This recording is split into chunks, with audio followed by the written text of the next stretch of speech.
Welcome, everyone. I'm a milliner, that is a hat maker. So I will be referring to a milliner, and you'll know that's somebody who makes hats. A hatter is somebody who makes men's hats. A milliner makes women's hats. So Stephen Jones, a famous milliner, said, in 500 years, people are going to look at this era in time and say, what a crazy period this is. Why? Because so few people are wearing hats. Look at this. This is normal, everyday, pre-World War II times in Europe. And you think it's just the women. You wouldn't leave the house without a hat on. Now, what happened, according to Stephen Jones, was World War II, after which a hat became a symbol of the old Europe. And this was the new Europe. And sadly, in my opinion, they adopted the casual, hatless styles of the United States. I'm positive, and Stephen Jones is positive, this is just a phase. There is little that makes a statement more than a hat. And I'm sure some of these images are, you've seen these before.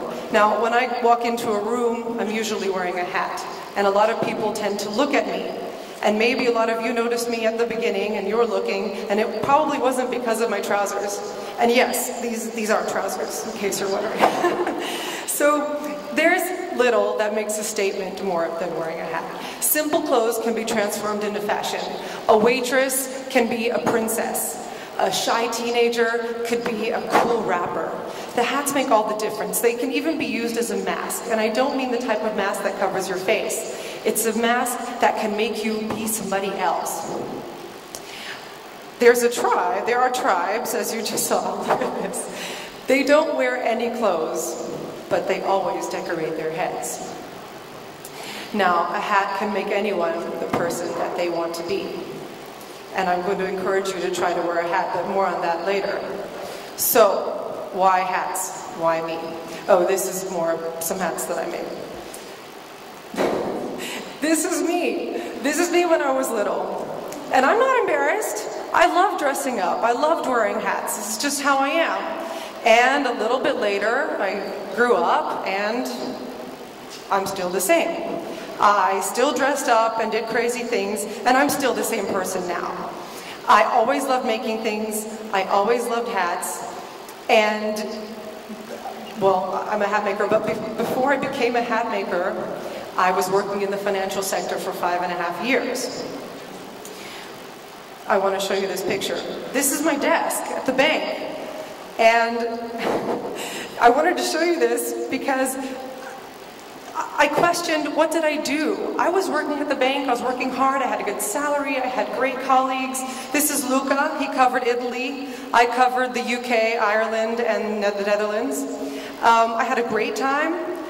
But what did I do? What did I do that week, month, years? I couldn't see it, I couldn't touch it, I couldn't smell it, I couldn't taste it. I needed to see the fruits of my labor.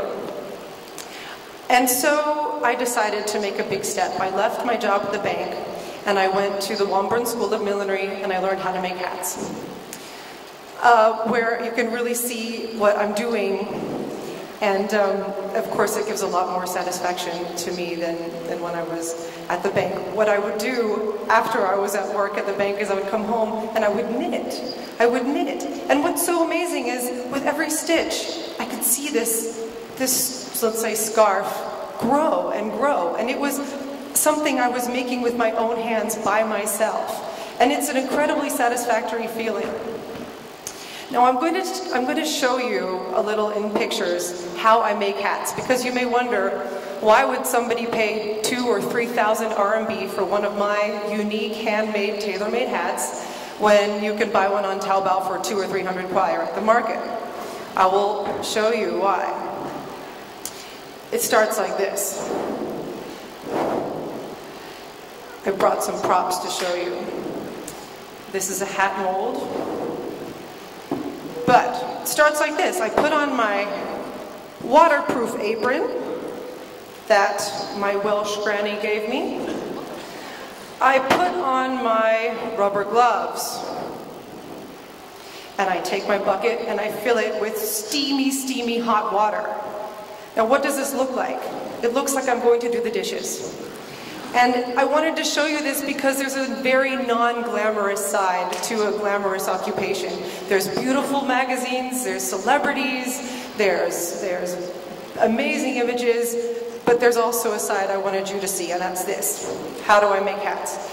It starts with the felt. This is wool felt. There's also fur felt. This is a cone or a hood.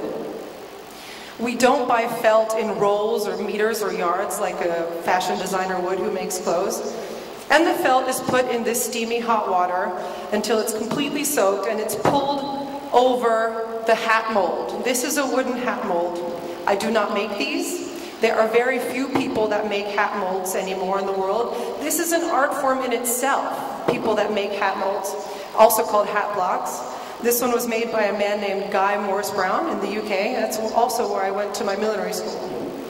And I've used this shape probably more than any other shape. Now, we pull the felt over the mold and pin it into place. That's the next slide. In the slides, I'm showing you two different hats, the red one and the green one. The red one being this mold and the green one being a men's trilby. You can see the pins, these are called blocking pins in the wood, and it dries. What's interesting about the top of the trilby is that you need to make that dent in the top, and that's quite labor intensive because you fold up cotton and you have to pin it in with a little machine called a pin pusher. That's this little machine right here. And I don't think there's another industry in the world that uses a pin pusher but millinery. Once the felt is dry, this can take around 3 days. It's removed from the mold, and you need to trim it, cut the excess off, and you sew in the inside trim. Now, I do this all by hand. I do every stitch myself, and you may think, why not use a sewing machine? I have a sewing machine, but I hardly ever use it because I use it maybe once a year when a client has ordered a hat. I make tailor-made hats for clients that really needs a sewing machine. What's so great about the control I have when I'm sewing something by hand is that needle, I can decide whether it goes a fraction of a millimeter to the left or the right of where I'm pointing. And that's a very wonderful thing to be able to do. I'll take this off and keep showing you. I just need the notes back, please. And oh, here's a quick example of the same thing I just showed you, except an antique mold with a material called parasisal. Now this is a hand-woven straw. And just quickly, you can find still antique molds in markets in Europe. Again, the material's made wet, pulled over the mold, pinned, dried, here's your final product. It's an amazing thing to do. So, that's the traditional way of making hats. But of course, that's a basis. Once you know that, the world is yours. You can go crazy. These are some hats I've made out of non-traditional millinery materials. I like to use wood. This is wood, bamboo, plastics, seagrass, but I've also used metals, even paper.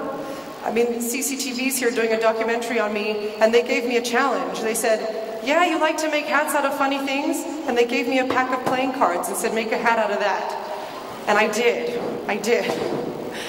Now, back to your Taobao hat. This is how that's made. In a factory, where it's going to, your same wool felt, quality may vary, is going to be put over your mold and pressed into shape. So there's a mold on the bottom like I have, but there's also a mold on the top. And it's pressed into shape, and it'll go on a kind of conveyor belt like this. Now that's why. So, what drives me? I want to tell you a story here, and while I tell you, I will go on with some pictures. Besides these fabulous images that you get out of being a hat maker, what happened was I was at a party here in Beijing, and I was wearing a fabulous hat, as I always do, and everyone's looking at me, and oh my God, Tasha Shea, who's that? She's wearing a crazy hat. And a lady comes up to me and says, I'm the accessories professor of Beifu University. Now, Beifu is the Beijing Institute of Fashion Technology. It's a very famous university for fashion here. And this is the accessories professor. Now, hats fall under accessories, in case you didn't know. Where did you get your hat? It's amazing. I made it. Oh my God, you made it? How did you make it? I have a studio here. Can I bring my students to your studio? Of course. So she comes to my studio with her students, and I'm showing her my hat molds, and by the questions they're asking and the way they're looking, it's pretty clear to me they've never seen a hat mold before. And I'm thinking, these are the accessory students of Beifu. How can they not know this?